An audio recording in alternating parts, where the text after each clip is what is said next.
Bonjour à tous. Nous allons corriger le test 9 concernant les dépendances fonctionnelles. L'office de tourisme d'une commune loue gratuitement des vélos. Chaque vélo possède un code unique, un modèle, une marque et une date d'acquisition. Chaque touriste possède un identifiant unique, un prénom, un nom, une date de naissance, un numéro de téléphone et une adresse email. Un touriste peut louer un ou plusieurs vélos à une date donnée. Un vélo est loué pour un certain nombre de jours. Donc ici, nous avons l'ensemble des données élémentaires du système. Et donc, nous allons définir les différentes dépendances fonctionnelles. Tout d'abord, nous avons le code d'un vélo qui va déterminer son modèle, sa marque et sa date d'acquisition. Donc, on y va, modèle, marque, date d'acquisition qui vont dépendre fonctionnellement du code du vélo. Voilà.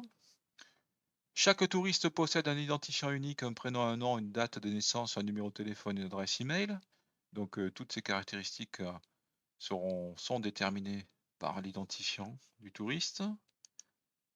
Donc le prénom, le nom, la date de naissance, le téléphone et l'email du touriste, un touriste vont dépendre fonctionnellement de l'identifiant.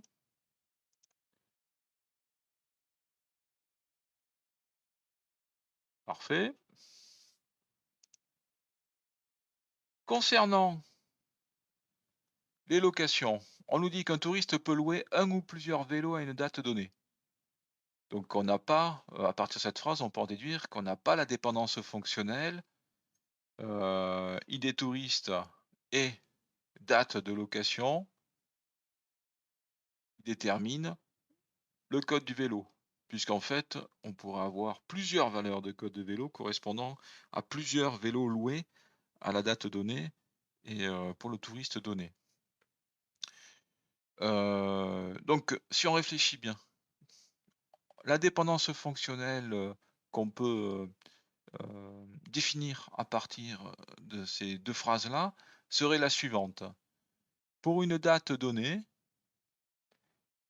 pour un vélo donné, on a au plus un touriste qui loue le vélo en question à la date en question. Donc on va avoir cette dépendance fonctionnelle plutôt.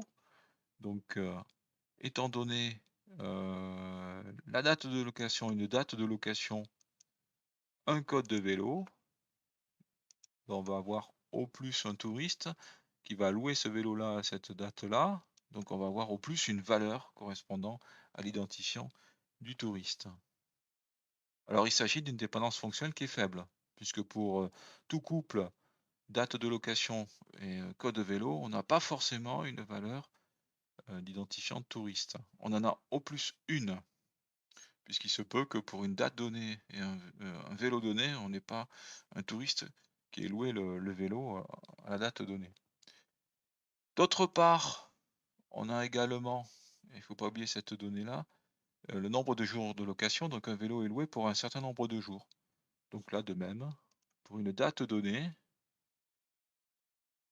de location, pour un vélo donné, pour une valeur du code de vélo, on va avoir au plus un nombre de jours de location, si jamais le vélo est loué, à la date en question.